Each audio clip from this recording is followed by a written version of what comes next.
Hello friends, welcome to our psychology classes. हम लोग पढ़ रहे हैं साइको डायनेमिक थ्योरी और ये वीडियो का सेकंड पार्ट है। फर्स्ट पार्ट मैं ऑलरेडी अपलोड कर चुका हूँ जिसमें हमने सिगमंड फ्रॉइड की थ्योरीज पढ़ी थी।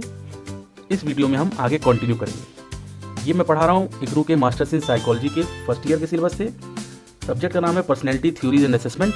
सब्जेक्ट कोड है MPC 003 और हम लोग पढ़ रहे हैं ब्लॉक 2 का यूनिट 1 वीडियो पार्ट 2। चैप्टर का नाम साइको डायनेमिक थ्योरी। तो जैसा हमने लास्ट वीडियो में देखा, सिगमंड फ्रॉइड जो थे वो कहते थे कि हमारी पर्सनैलिटी जो है वो mainly biological drives, specially sex और एग्रेशन से बनती है।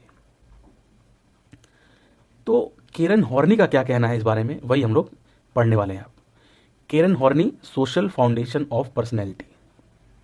तो केरन हॉर्नी जो कि एक जर्मन बॉर्न साइको एनालिस्ट थी, वो फ्रॉइड के आइडिया से एग्री नहीं करती थी।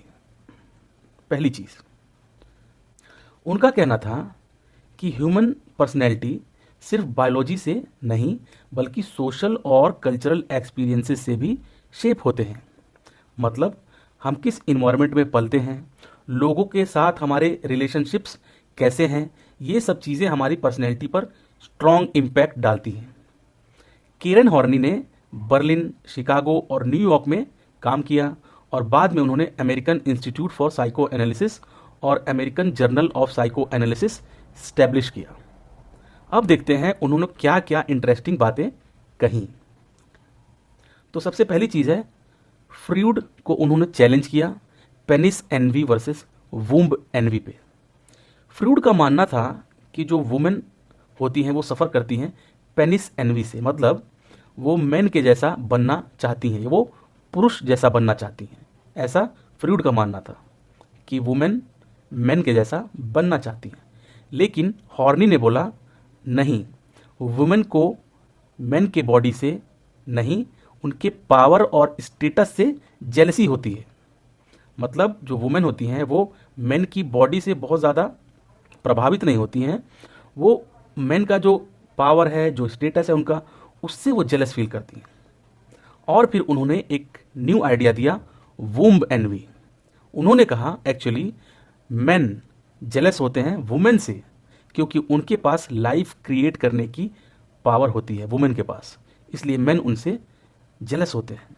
एक तरह से हॉर्नी ने फ्रॉइड के कॉन्सेप्ट का उल्टा घुमा दिया। मतलब उसकी बात को, फ्रॉइड कहते थे कि औरतें जो हैं वो पुरुष के जैसा बनना चाहती हैं और उनसे एनवी करती हैं।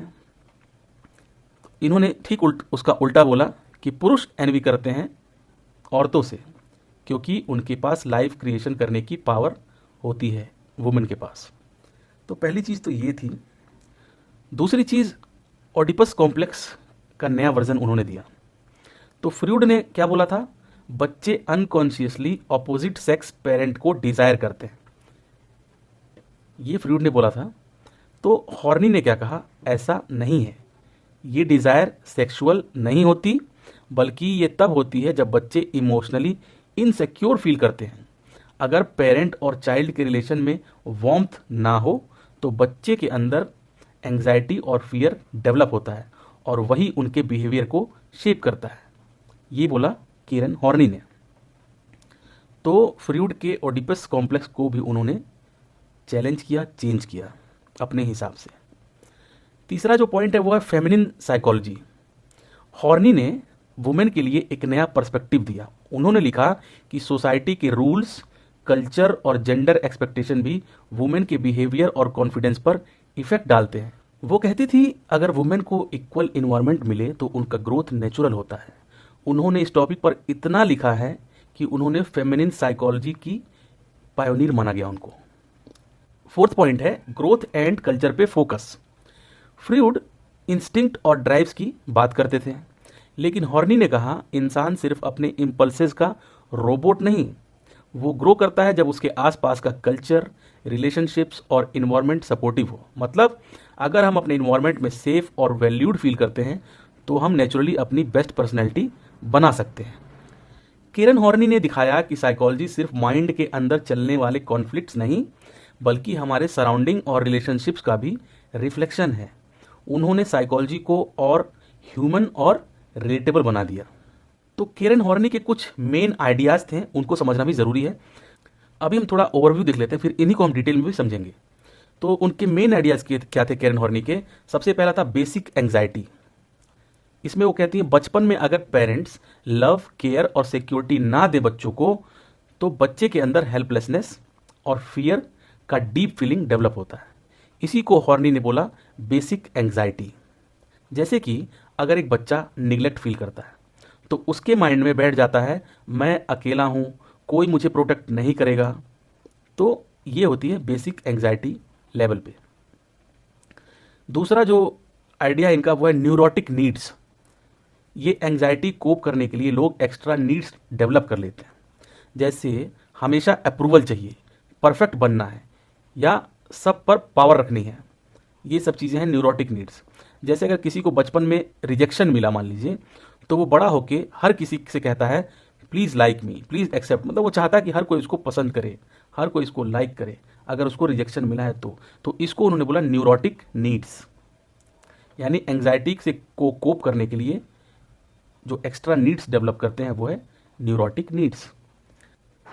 तीसरा है कोपिंग स्ट्रेटजीज, जिसमें हॉर्नी ने बोला कि लोग अपनी एंग्जाइटी हैंडल करने के लिए 3 मेन तरीके अपनाते हैं। कौन कौन से? Moving towards people. जब एंग्जाइटी होती है तो बहुत से लोग लोगों के पास जाते हैं, लव और अप्रूवल ढूंढते हैं बेसिकली। दूसरे तरह के जो लोग होते हैं वो क्या करते हैं? मूविंग अगेंस्ट पीपल, लोगों के विरुद्ध जाते हैं, पावर और कंट्रोल लेते हैं, वो बॉसी बिहेवियर करते हैं, डोमिनेटिंग बिहेवियर होता है उनका। तीसरे होते हैं मूविंग अवे फ्रॉम पीपल, वो लोगों से दूरी बना लेते हैं, डिस्टेंस और इंडिपेंडेंस दिखाना। वो ऐसे बोलेंगे जैसे मुझे किसी की ज़रूरत नहीं है, तो ऐसे लोग होते हैं। तो ये होती हैं कोपिंग स्ट्रेटेजीज के 3 मेन तरीके। तो इन शॉर्ट फ्रीड ने कहा पर्सनैलिटी क्या होती है? इंस्टिंक्ट और कॉन्फ्लिक्ट। हॉर्नी ने कहा कि पर्सनैलिटी क्या होती है? Culture plus relationship plus coping with anxiety. तो ये डिफरेंस है फ्रीड और हॉर्नी के थ्योरी में। हॉर्नी ने साइकोलॉजी को और ज़्यादा सोशल, इमोशनल और ह्यूमन बनाया।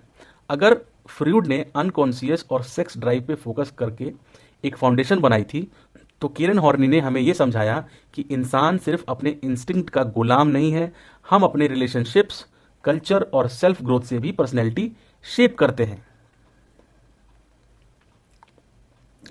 अब केरन हॉर्नी के जो मेन आइडियाज हैं उनको हम लोग डिटेल में समझते हैं। थोड़ा जल्दी जल्दी करेंगे ताकि चैप्टर बहुत ज़्यादा लंबा ना हो। तो सबसे पहले आता है केरन हॉर्नी का बेसिक एंग्जाइटी। लास्ट टाइम हमने पढ़ा था कि फ्रीड के हिसाब से हमारी पर्सनैलिटी ज़्यादातर इंस्टिंक्ट और अनकॉन्शियस डिज़ायर से बनती है, लेकिन केरन हॉर्नी ने कहा नहीं, पर्सनैलिटी पर सबसे ज़्यादा इफेक्ट होता है हमारे रिलेशनशिप्स और कल्चर का। तो अब हम समझेंगे इसमें बेसिक एंग्जाइटी कहाँ से आती है, क्या होती है और क्या रोल होता है उसका। तो बेसिक एंग्जाइटी होती क्या है? बेसिक एंग्जाइटी मतलब एक अंदर का बहुत डीप डर और इनसिक्योरिटी, जो एक चाइल्ड के अंदर तब बनती है जब उसे लगता है कि दुनिया एक अनसेफ जगह है और कोई उसके साथ नहीं है। तो उसको क्या होती है? Basic anxiety. सोचिए एक बच्चा जिसके घर में हमेशा झगड़े होते हैं, कोई उसकी बात नहीं सुनता और उसकी नीड्स इग्नोर होती हैं, वो क्या सोचेगा? वो सोचता है मैं अकेला हूँ, कोई मुझे प्रोटेक्ट नहीं करेगा। यही फीलिंग होती है बेसिक एंग्जाइटी। हम सब के अंदर कोई ना कोई बेसिक एंग्जाइटी होती है। क्यों होती है? Basic evil. हॉर्नी ने बोला जब पेरेंट्स लव, केयर और इमोशनल सिक्योरिटी नहीं देते तो कुछ हार्मफुल सिचुएशंस क्रिएट होती हैं, जिन्हें उन्होंने क्या बोला? Basic evil. यानी वो कंडीशंस जो चाइल्ड के लिए इमोशनली गलत हैं। बेसिक इविल के क्या एग्जांपल्स हैं? जैसे कि पेरेंट्स को हमेशा कंट्रोल करना, जो पेरेंट्स ओवर डोमिनेटिंग होते हैं, हमेशा कंट्रोल करना चाहते हैं, इसको उन्होंने बोला बेसिक इविल। कभी प्यार कभी इग्नोर करना, इनकंसिस्टेंट बिहेवियर रखना, मतलब पेरेंट्स का कभी एकदम प्यार करने लगेंगे और कभी बिल्कुल इग्नोर कर देंगे, ये दूसरा बेसिक इविल हो गया। तीसरा, चाइल्ड की फीलिंग्स को इंपॉर्टेंस ना देना। फिर है ज़्यादा प्रोटेक्शन या बिल्कुल इग्नोर कर देना, घर में लड़ाई झगड़े करना या प्रॉमिस करके उसको ब्रेक कर देना। इन सब से बच्चे के अंदर एक फीलिंग बनती है कि मैं सेफ नहीं हूँ, और इसी से जन्म लेती है बेसिक एंग्जाइटी। तो बेसिक एंग्जाइटी हो जाती है, उसके बाद क्या होता है? ये एंग्जाइटी आगे जाके रिसेंटमेंट यानी नाराज़गी, और बेसिक हॉस्टिलिटी यानी अंदर का छुपा हुआ गुस्सा, इसमें वो बदल जाती है। नाराज़गी में और अंदर छुपे हुए गुस्से में बदल जाती है ये बेसिक एंग्जाइटी।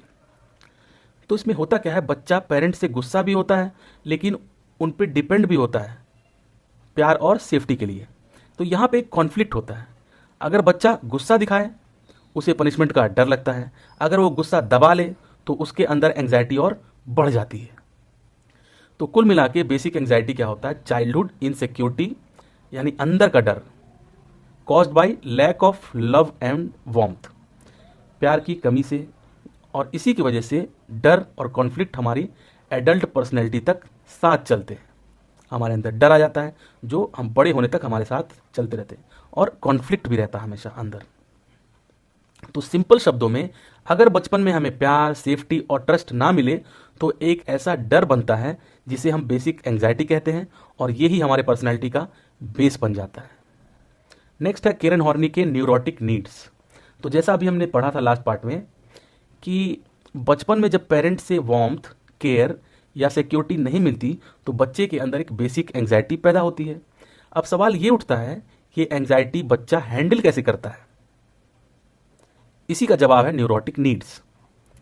तो न्यूरोटिक नीड्स क्या होती है? देखिए, हर इंसान के कुछ नॉर्मल नीड्स होती हैं, जैसे हर किसी को प्यार चाहिए, रिस्पेक्ट चाहिए, इंडिपेंडेंस चाहिए। लेकिन जब ये नीड्स बहुत ज़्यादा एक्सट्रीम हो जाती हैं तो वो न्यूरोटिक नीड बन जाती है या न्यूरोटिक बन जाती है। सिंपल वर्ड्स में, बच्चा जब खुद को सेफ फील नहीं करता तो वो कुछ पैटर्न्स डेवलप कर लेता है ताकि वो अपनी एंग्जाइटी को कंट्रोल कर सके। यही पैटर्न्स आगे जाके उसकी न्यूरोटिक नीड्स बन जाती हैं।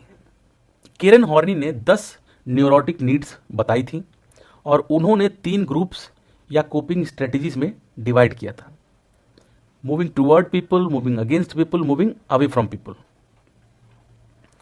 तो सबसे पहला है कंप्लायंस, जिसमें आता है मूविंग टूवर्ड्स पीपल। इसे कहते हैं सेल्फ इफेसिंग सॉल्यूशन। इसका मोटिवेशन क्या होता है? मुझे अकेला मत छोड़ो, मैं हेल्पलेस हो जाऊंगा। ये जब फीलिंग आती है तो क्या होता है? मूविंग टूवर्ड्स पीपल, यानी इंसान दूसरों के करीब जाके उन्हें खुश करके अपनी सेफ्टी ढूंढता है। वो सोचता है अगर सब मुझसे खुश रहें तो कोई मुझे हर्ट नहीं करेगा। इस न्यूरोटिक नीड से बचने के लिए ये करता है। नीड्स क्या होती है इस ग्रुप में? क्या नीड्स होती हैं? प्यार और अप्रूवल चाहिए होता है सबको, यानी सब मुझे पसंद करें। वो लोगों से एक्सपेक्ट करते हैं, चाहते हैं, बोलते हैं प्लीज़ लाइक मी। इसमें एक पार्टनर चाहिए जो हमेशा सपोर्ट करे, क्योंकि मैं अकेला नहीं रह सकता।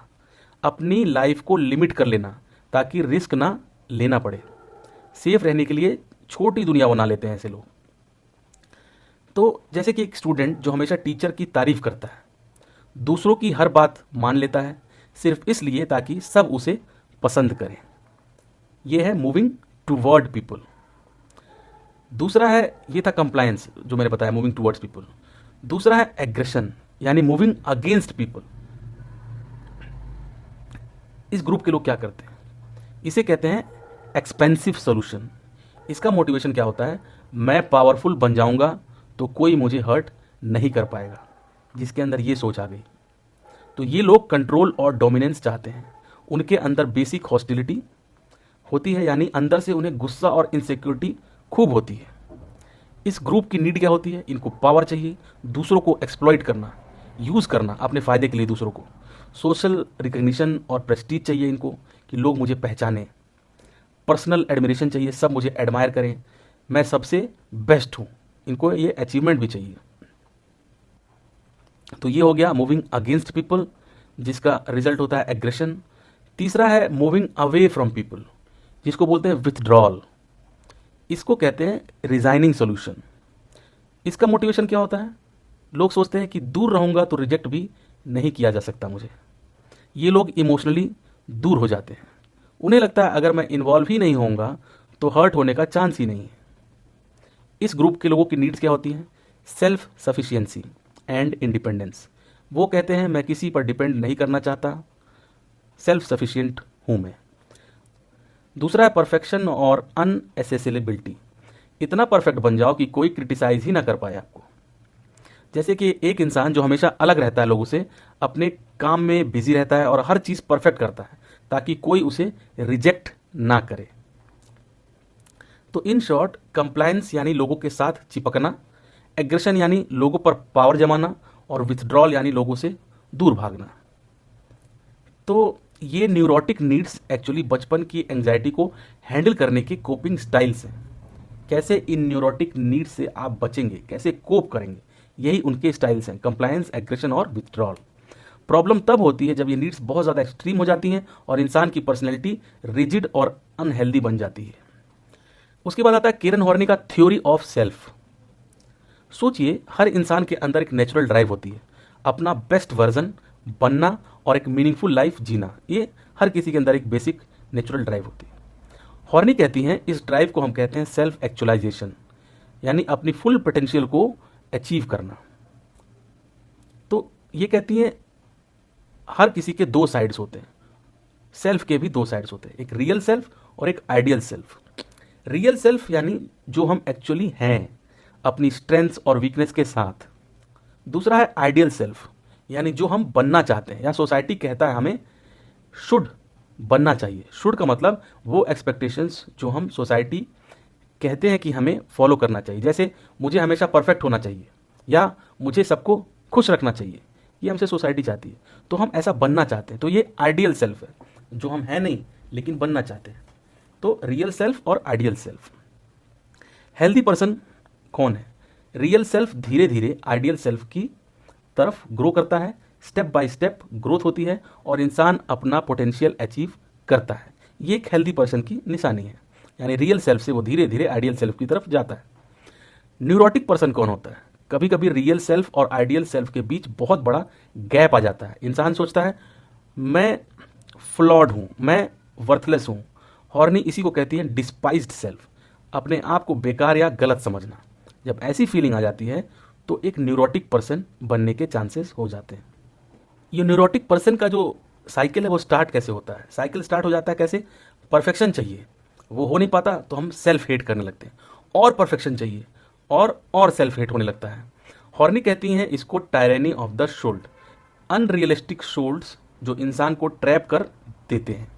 टायरेनी ऑफ द शोल्ड का मतलब है ये अनरियलिस्टिक एक्सपेक्टेशंस ऐसे प्रेशर डालते हैं जैसे एक डिक्टेटर हम पर रूल कर रहा हो। यानी इतना प्रेशर होता है इन सब का, अनरियलिस्टिक एक्सपेक्टेशंस हम रख लेते हैं और वो जब पूरी नहीं हो पाती तो हम अपने आप से ही हेट करने लगते हैं। तो इन शॉर्ट, जब तक इंसान ये शुल्ड्स या शुड्स जो भी है तोड़ता नहीं, अपना रियल सेल्फ एक्सेप्ट नहीं करता, तब तक ग्रोथ नहीं होती। यानी अपने रियल सेल्फ को पहचानना सबसे ज़रूरी है और आइडियल सेल्फ को डिफरेंशिएट करना ताकि हम उसको अचीव कर सके धीरे धीरे। तो ट्रू ग्रोथ होती है अपना रियल सेल्फ एक्सेप्ट करना प्लस अनरियलिस्टिक शुल्ड से फ्री होना। यानी अपनी स्ट्रेंथ और वीकनेस दोनों को एक्सेप्ट करो और सिर्फ परफेक्ट बनने की रेस में खुद को मत खो दो। सब कुछ धीरे धीरे हो जाएगा। पहले स्वयं को, खुद को, अपने रियल सेल्फ को पहचानो और रियलिस्टिक गोल्स बना के आगे बढ़ो। नेक्स्ट है इवैल्यूएशन ऑफ हॉर्नीज थ्योरी। तो सारी थ्योरीज की कुछ पॉजिटिव चीज़ें भी होती हैं, कुछ नेगेटिव यानी मेरिट्स डीमेरिट्स होती हैं। तो स्ट्रेंथ और वीकनेस क्या है हॉर्नी थ्योरी के, ये देखते हैं। Neo Freudian approach. हॉर्नी और एडलर जैसे जो थिंकर्स हैं उन्होंने फ्रूड के आइडियाज़ को थोड़ा और आगे बढ़ाया। फ्रूड मेनली इंस्टिंक्ट्स जैसे कि सेक्सुअल और एग्रेसिव ड्राइव्स पे फोकस करते थे। हॉर्नी ने बोला सोसाइटी, कल्चर और रिलेशनशिप ज़्यादा इंपॉर्टेंट होते हैं। इन्होंने क्रिटिसिज्म किया फ्रूड का।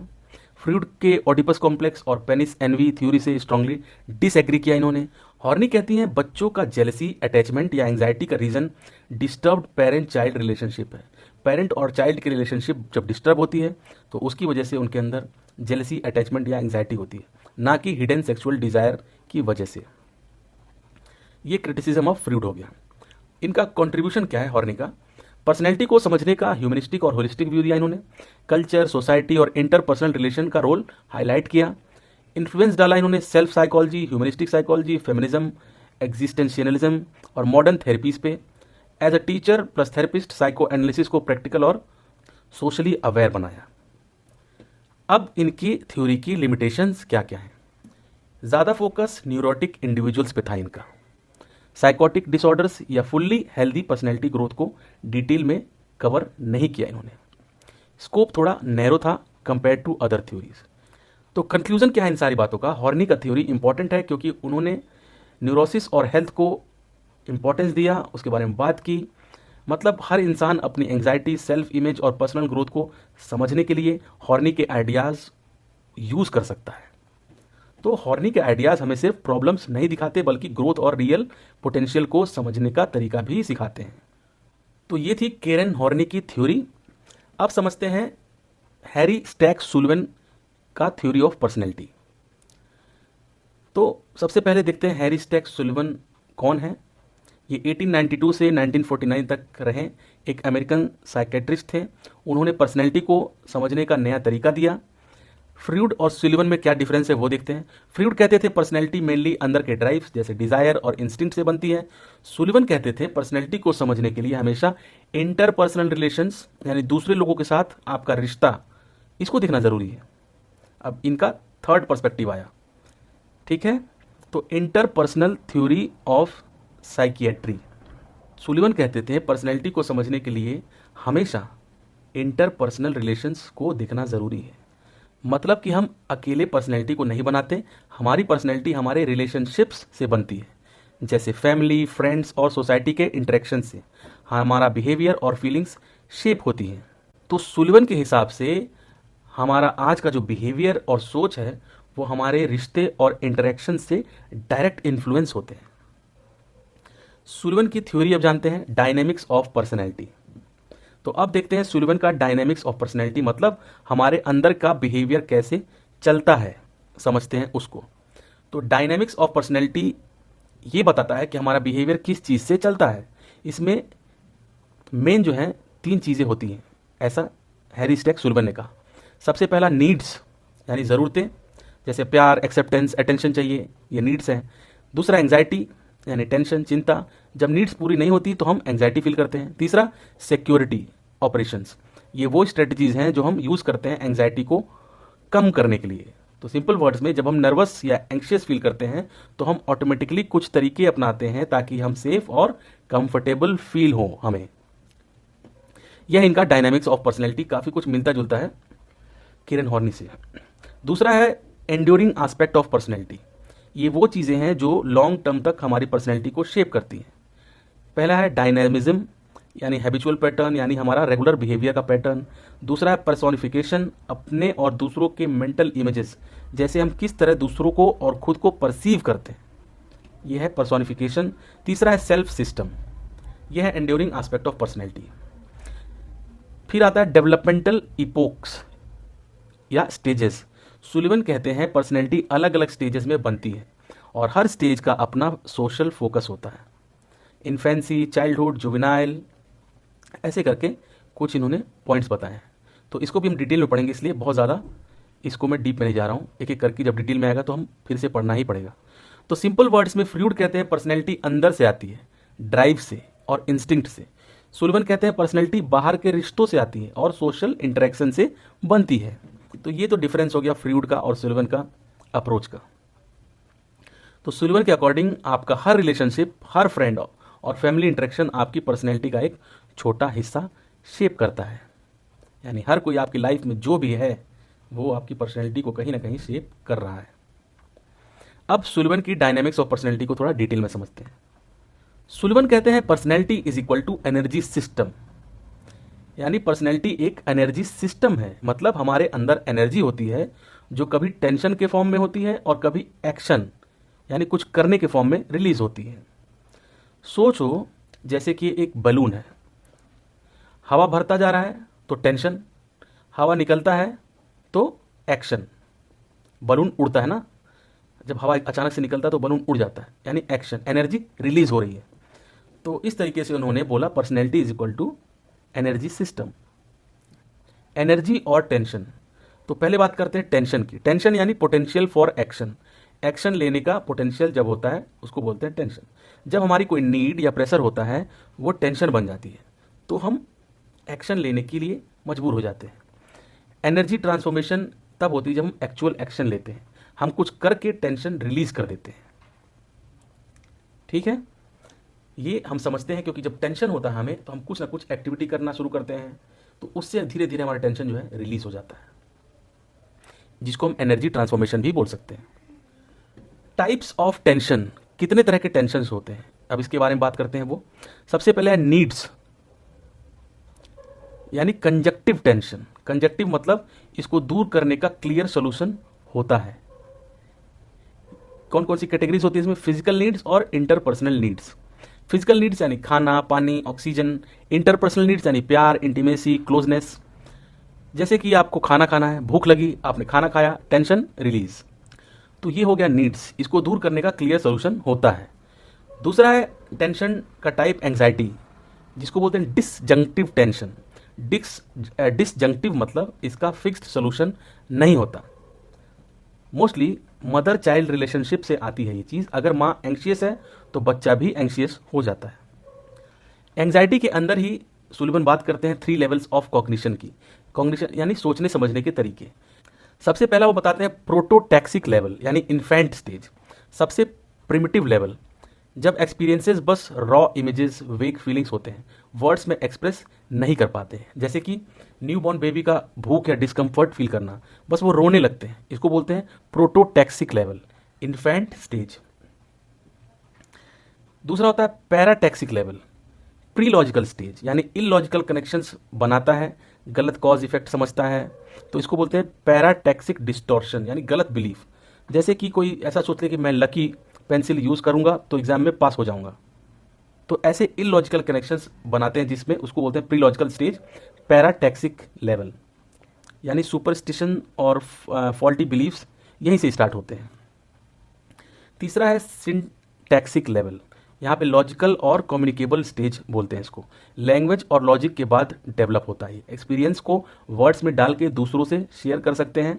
ज़्यादातर नॉर्मल लोग इसी लेवल पर ऑपरेट करते हैं, ठीक है। जो एक्सपीरियंस्ड होते हैं, वाइज होते हैं, वो लोग सिंटैक्सिक लेवल पे ही ऑपरेट करते हैं।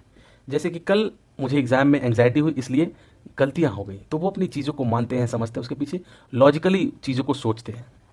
तो नीड्स यानी डायरेक्ट सोल्यूशन पॉसिबल है, एंग्जाइटी यानी कोई फिक्स्ड सोल्यूशन नहीं है इसका। नीड यानी खाना खाना, भूख लगना, एंग्जाइटी यानी घबराहट होना, टेंशन होना। तो हम दुनिया को प्रोटोटैक्सिक, पैराटैक्सिक, सिंटैक्सिक स्टेजेस के थ्रू समझते हैं, ऐसा सुलिवन कहते हैं। तो हमारे अंदर का एनर्जी और टेंशन हमारे बिहेवियर को चलाता है, और हमारी सोच तीनों स्टेजेस के थ्रू डेवलप होती है। बड़ी इंटरेस्टिंग बात है ये। तो इस तरीके से सुलिवन ने समझाया कि हमारे अंदर किस तरीके से सोच डेवलप होती है, जिसकी वजह से हमारी पर्सनैलिटी शेप लेती है। और उसके बाद आता है सुलिवन का एंड्यूरिंग एस्पेक्ट्स ऑफ पर्सनैलिटी, मतलब वो चीज़ें जो हमारी पर्सनैलिटी में हमेशा साथ रहती हैं और बार बार दिखाई देती हैं। तो सबसे पहला है dynamism, regular patterns of behaviour. सोचिए, आपको भूख लगती है, खाना खाते हो, दोबारा भूख लगती है, फिर वही करते हो, तो ये एक पैटर्न बन गया है। यानी आपको पता है भूख लगेगी तो खाना खाना है। तो ये एक, इसको बोलते हैं dynamism, regular patterns of behaviour. वो बिहेवियर जो आपके जिसमें रेगुलर पैटर्न्स है। टाइप ऑफ डायनेमिज्म कौन कौन से होते हैं? मेल वॉलेंस,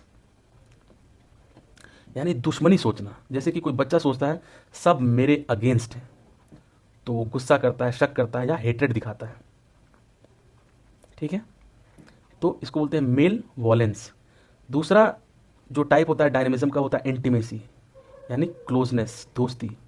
जैसे कि बेस्ट फ्रेंड के साथ अपनी हर बात शेयर करना, तो इससे क्लोजनेस आती है, एंग्जाइटी कम करता है और स्ट्रांग बनता है इंसान। तीसरा है लस्ट, सिर्फ फिजिकल सेटिस्फेक्शन, यानी अपना फायदा देखना बिना लव और ट्रस्ट के। इंटीमेसी के ये बिल्कुल ऑपोजिट है। तो ये है types of dynamism, malevolence, intimacy और लस्ट। डायनेमिज्म के बाद आता है सेल्फ सिस्टम, यानी अपनी सुरक्षा के तरीके, शील्ड आपका बनाना। तो ये एक शील्ड की तरह काम करता है जो हमें एंग्जाइटी से बचाता है, सेल्फ सिस्टम। इसमें डिसोसिएशन और सेलेक्टिव इन अटेंशन की बात करते हैं। डिसोसिएशन यानी कुछ चीज़ें दिख ही नहीं रही, जैसे बच्चा एग्ज़ाम फेल हो गया और प्रिटेंड करता है कि एग्ज़ाम हुआ ही नहीं। ये एक शील्ड की तरह वो यूज़ करता है, सेल्फ सिस्टम।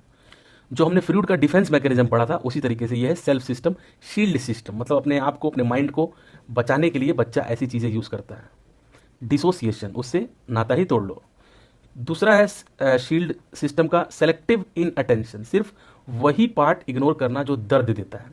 जैसे टीचर ने डांटा, बच्चा सिर्फ टीचर बुरा है याद रखता है, अपनी गलती इग्नोर कर देता है, तो इसको बोलते हैं सेलेक्टिव इन अटेंशन।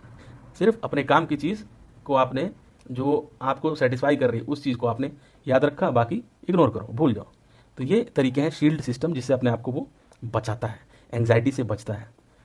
थर्ड है पर्सोनिफिकेशन, यानी अपनी फोटो खुद के दिमाग में क्या है, ये वो तस्वीर है जो हम अपने बारे में दिमाग में बनाते हैं।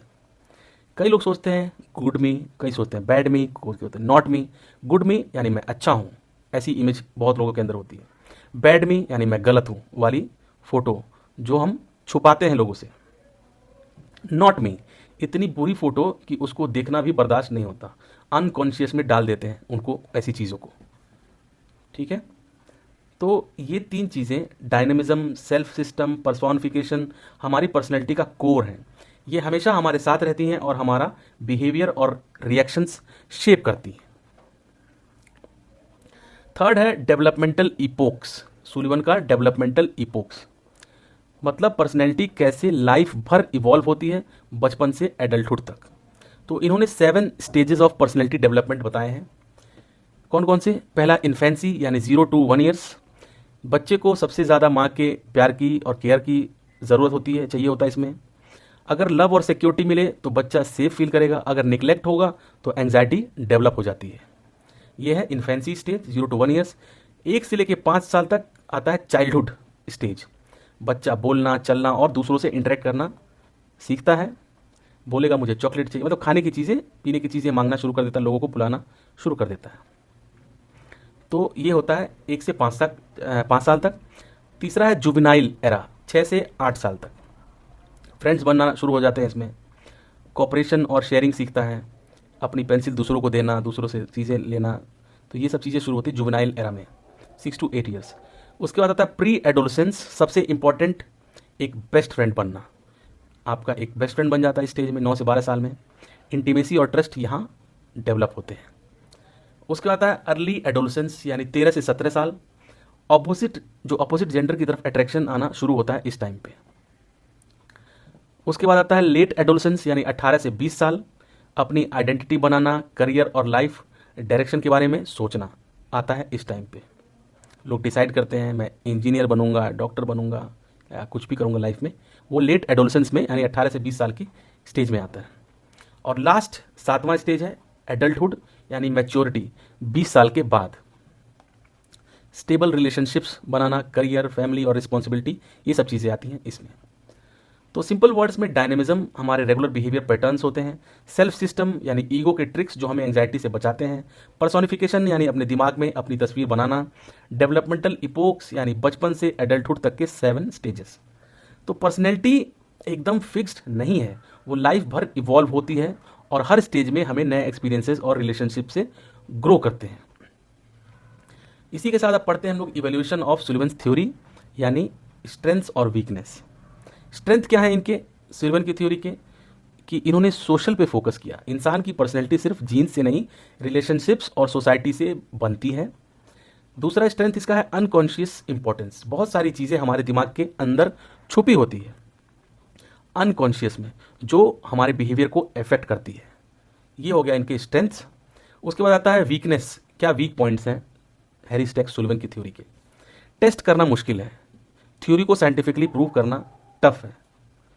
नई रिसर्च कम हुई इस पे, इस थ्योरी से ज़्यादा नए एक्सपेरिमेंट्स या रिसर्च इंस्पायर नहीं हुए। नॉलेज ऑर्गेनाइज एवरेज, थ्योरी थोड़ी कंफ्यूजिंग है, क्लियर फ्रेमवर्क नहीं देती है। सिंप्लिसिटी कम है इसमें, थ्योरी कॉम्प्लिकेटेड है, इजीली समझना मुश्किल है इसको। ओवरऑल बैलेंस अगर बनाया जाए, देखा जाए तो बायोलॉजी को इग्नोर किया या जीन्स या बायोलॉजिकल फैक्टर्स को ज़्यादा इंपॉर्टेंस नहीं दी इन्होंने। यूनिकनेस कम है थोड़ी, इंडिविजुअल यूनिकनेस पे ज़्यादा फोकस नहीं है। अगर आपने भी इसको सुना होगा ध्यान से तो आपने देखा होगा कुछ चीज़ें इसमें केरन हॉर्नी के ली गई हैं, कुछ चीज़ इसमें सिगमंड फ्रॉइड के ली गई हैं, थोड़ा बहुत इन्होंने अपना ऐड किया, तो बहुत ज़्यादा यूनिकनेस नहीं है इसमें। तीसरा है फ्री विल एंड ऑप्टिमिज्म, यानी एवरेज है, ना बहुत पॉजिटिव है ना नेगेटिव है। फ्री विल के बारे में बहुत ज़्यादा बात नहीं की उन्होंने। कॉज इफेक्ट क्लैरिटी ठीक ठाक है, क्रिस्टल क्लियर नहीं है कि कॉज का इफेक्ट क्या है।